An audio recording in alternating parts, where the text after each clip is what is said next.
अस्सलाम वालेकुम दोस्तों, सूरह मुल्क की क्या फजीलत है आप इस बयान में सुनेंगे। आज का बयान बहुत ही प्यारा होने वाला है, जिसमें मुफ्ती सलमान नदवी साहब ने सूरह मुल्क की क्या फजीलत है, उसको पढ़ने के क्या फ़ायदे होते हैं, ये बताया है। तो आपसे गुजारिश है कि इस बयान को पूरा ज़रूर सुने और सूरह मुल्क की क्या फजीलत है इसको जानें, ताकि हम सूरह मुल्क का फ़ायदा उठा सकें, उसको पढ़ सकें और उसको पढ़ने से क्या फ़ायदा होगा हम जान सकें। तो दोस्तों, इस वीडियो को पूरा ज़रूर देखें। चलिए शुरू करते हैं। सूरह मुल्क, जिसको आप तारक भी कहते हैं, इसकी बड़ी फजीलत आई है।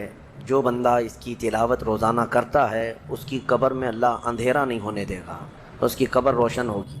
आला हज़रत ने तो यहाँ तक लिखा है कि जब सूरह मुल्क की तिलावत करने वाला मुसलसल इंतकाल कर जाता है तो ये सूरह मुल्क अल्लाह करीम की बारगाह में जा कर के अर्ज़ करती है कि मौला, ये मुझे तिलावत करने वाला बंदा है, उसकी कब्र में आसानी दे दे। और अल्लाह से बार बार इसरार करती है कि उसकी कब्र में आसानी दे दे। तो रब ताला उसे इजाज़त देता है सूरह मुल्क को, तो ये जन्नत में जाती है और वहाँ से तकिया बिछोना सब ले करके फिर वापस कब्र में आती है। और कब्र में आने के बाद उस मैयत को जन्नती सामान देती है, उसके तकिया यानी सिरहाना और सारी चीज़ें देकर फिर ये कहती है मेरे आने में ताख़ीर तो नहीं हुई तुझे। सूरह मुल्क ये रफ़ाक़त अदा करती है तिलावत करने वाले के साथ। और क़यामत के दिन तो ये फरमाया गया कि सूरह मुल्क को अल्लाह एक शक्ल अता करेगा और ये झगड़ा करेगी अल्लाह करीम की बारगाह में अपने पढ़ने वाले के लिए, क्या अल्लाह मैं तेरे कलाम का हिस्सा हूँ या नहीं। रब ताला फरमाएगा क्यों नहीं, तू मेरे कलाम का हिस्सा है। तो सूरह मुल्क ये कहेगी कि मौला, या तो फिर ये मेरे तिलावत करने वाले को बख्श दे या तो फिर मुझे अपने कलाम से निकाल दे। अल्लाह करीम सूरह मुल्क की सिफारिश कबूल फरमाएगा, शफाअत उसकी कबूल होगी और सूरह मुल्क की तिलावत करने वाले को अल्लाह बख्श कर जन्नत अता फरमाएगा। तो ये इसकी फ़जीलत है, बड़ी फ़जीलत वाली सूरह है।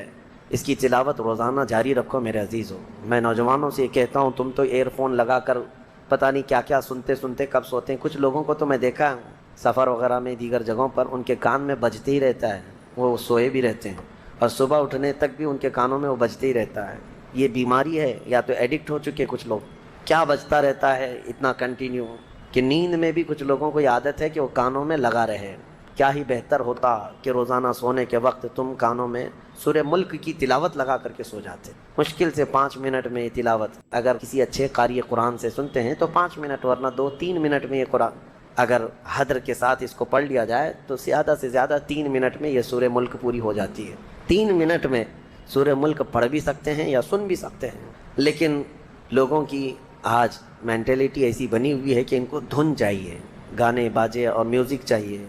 मैं ये कहता हूँ कि गाने बाजे तो छोड़ो, नातें भी अपनी जगह पर अपना मकाम, लेकिन अल्लाह का कलाम अपनी जगह पर है। तो तुम्हें आदत ये डाल लेनी चाहिए कि सूरह मुल्क की तिलावत रोज़ाना करेंगे या सुनेंगे और उसके बाद सोएंगे। इंशाअल्लाह जिस दिन हमारे जाने का होगा कब्र में ये सूरह हमारी रोशनी लाएगी इंशाअल्लाह। सूरह कलम दूसरी सूरह है जिसमें अल्लाह करीम ने अपने हबीब सल्लल्लाहु तआला अलैहि वसल्लम की तारीफ़ में यह सूरह नाजिल फरमाई। वैसे तो देखा जाए आगाज़ से आखिर तक कुरान है नाते मुस्तफ़ा, आगाज़ से आखिर तक कुरान है नाते मुस्तफ़ा, महबूब के बयान का कैसा अनोखा ढंग है। नबी पाक सल्लल्लाहु तआला अलैहि वसल्लम की अज़मत में ये आयतें उतरी हैं। अल्लाह ताला फरमाता है। तो दोस्तों, देखा सूरह मुल्क पढ़ने का क्या फ़ायदा है। तो दोस्तों, सूरह मुल्क में कितनी बरकतें अल्लाह ताला ने रखी है, मुफ्ती साहब से आपने सुन लिया होगा। अल्लाह हम सबको सूरह मुल्क की तिलावत करने और सुनने की तौफीक अता फरमाए।